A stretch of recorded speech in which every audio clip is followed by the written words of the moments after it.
The disordered mind is merely a machine in a state of disharmony.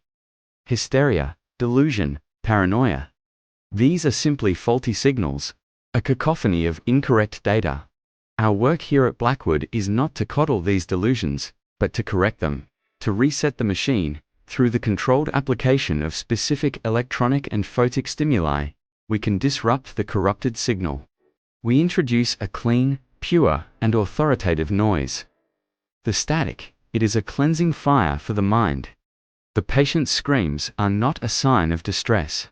They are a sign that the old, broken data is being erased, and a new, more orderly, and silent program is being installed.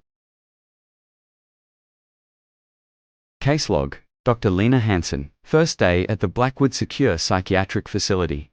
The facility itself is state-of-the-art, a monument to modern mental health care, but it's built on the foundations of the old Blackwood Asylum, a place that was shut down in the 60s for what the records call systemic patient abuse. The locals have their stories, of course, whispers of a doctor who never left, of screams that echo in the walls. But I'm a psychologist. I know that the only ghosts that haunt a place like this are the traumas people carry in their own minds. My new patient is a man named Abernathy, a gentle soul with late-stage dementia. He has one recurring, violent delusion that a man in white is trying to administer a treatment. My job is to help him separate reality from delusion. In a place like this, that line can be dangerously thin. The first anomaly occurred during my evening rounds. The ward was silent, locked down for the night. As I passed the main nurses' station, the intercom, which is a closed system, crackled to life. A voice, clear and cold, echoed through the empty hall. It wasn't one of the staff. It was an older, imperious voice, like something from an old film. "Patient in room 4B is agitated," it announced, its tone devoid of any emotion. "Recommend immediate sedative protocol." Room 4B was my patient Mr. Abernathy's room. I grabbed the logbook. No one had made that call. I radioed security. They confirmed the system hadn't been activated. The voice had come from nowhere. I stood there, the silence rushing back in, and I felt the first cold prickle of a fear that had nothing to do with psychology. The building itself seemed to be watching my patient. I went to check on Mr. Abernathy.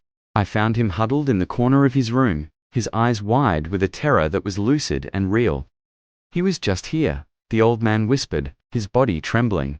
"The man in white, the superintendent, he told me I've been a bad patient. He said he has a new treatment for me." I tried to calm him, to reassure him it was just a dream, a delusion. But as I helped him back to his bed, I noticed the window. It was a sealed, shutterproof pane of glass. But on the inside of it, etched into the condensation from his panicked breath, was a perfect, single handprint. It was too large, and the fingers were too long to be his.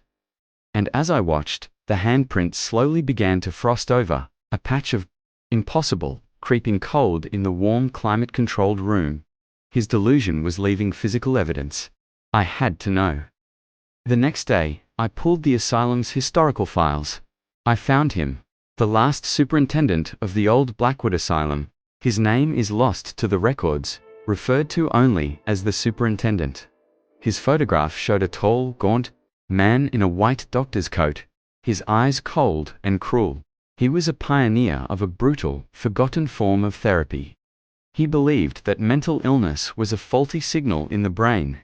His cure was a crude form of electroshock. But he also experimented with what he called static therapy, bombarding patients with hours of loud white noise and disorienting light patterns from primitive televisions and radios, believing he could reset the brain. The records were full of reports of his cruelty, of patients who went in with mild anxiety and came out as empty, catatonic shells. He wasn't a healer. He was a torturer who saw his patients as broken machines. That night, I was watching the security monitors from my office.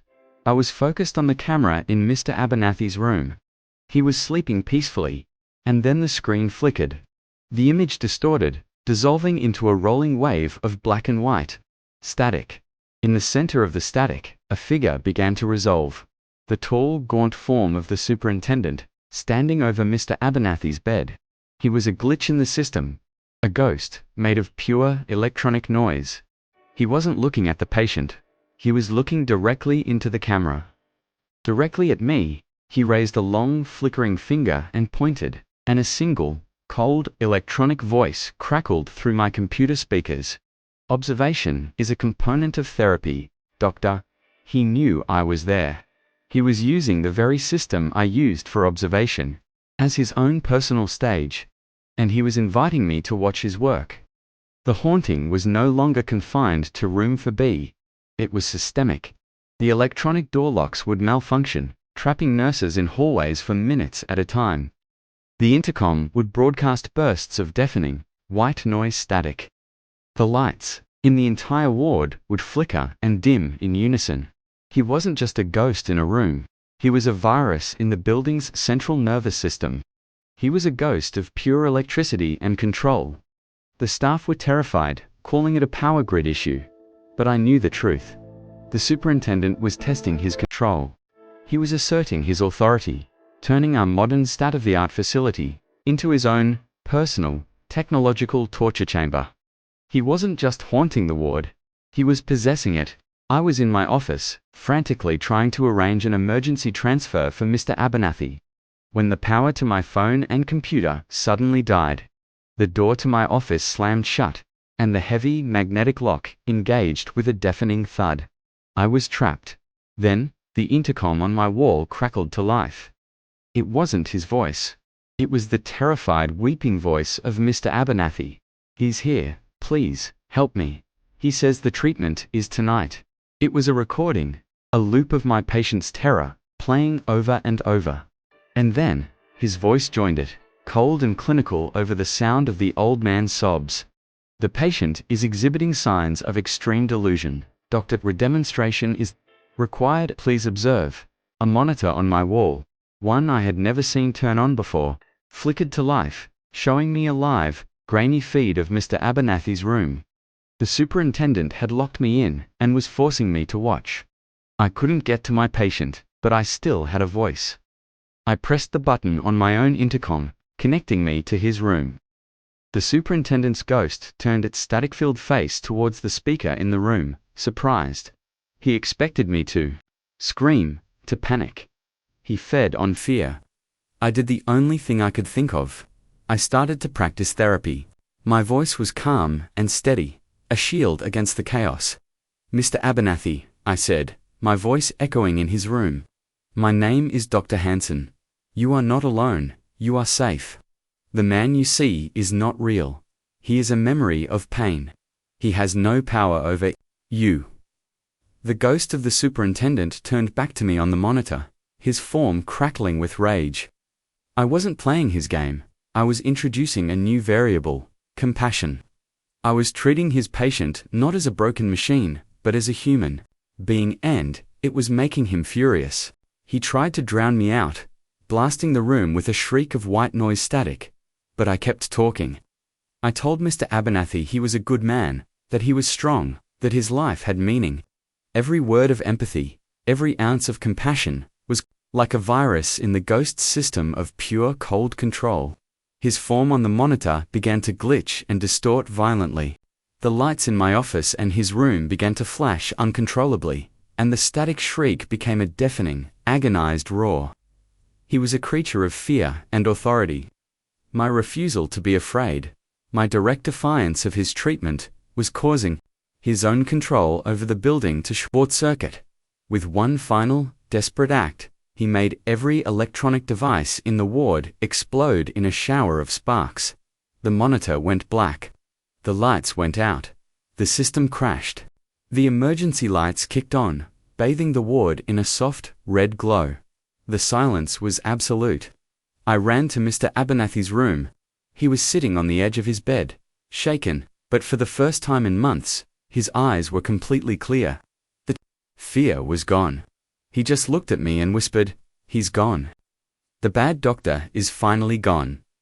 The official story was a massive, unprecedented power surge that fried the entire ward's electrical system. I never wrote a formal report on what really happened. Who would believe me?